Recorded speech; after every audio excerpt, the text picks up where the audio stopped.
Pasarapin natin ang simpleng gulay.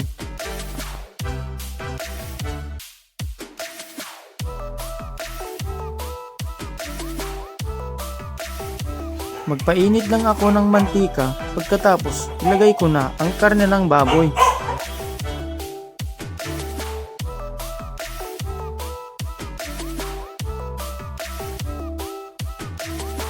Pagkatapos magisa ang karne ng baboy, ilagay ko na ang luya, sibuyas at bawang.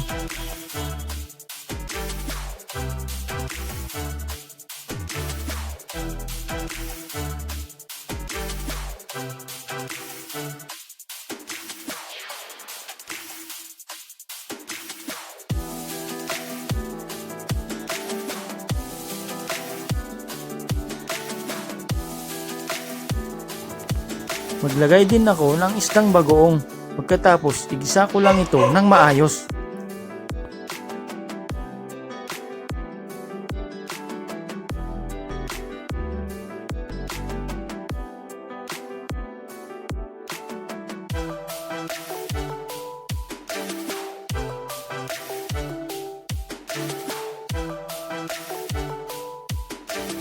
Ilagay ko na rin ang kamatis.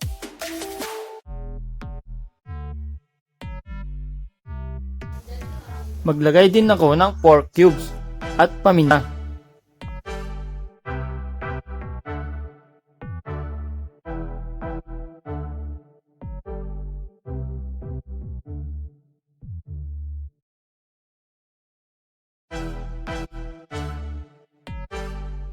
Unahin kong ilagay ang kalabasa.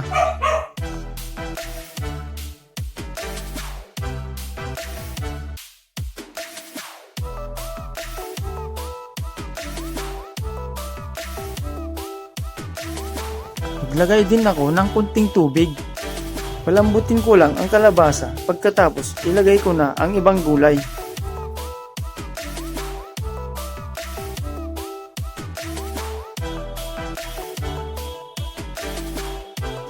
Ilagay ko na ang ampalaya, okra, sitaw at talong.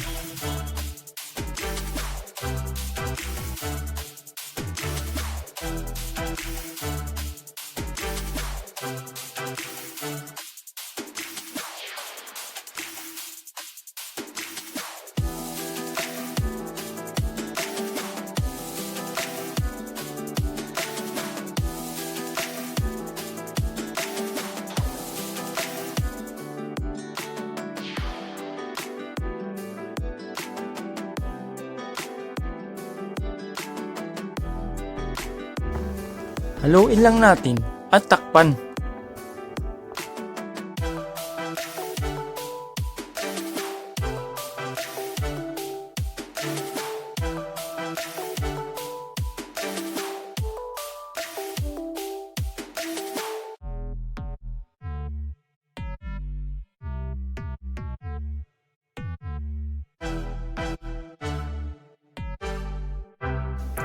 Luto na ang ating gulay, maglagay lang ako ng kunting bagnet.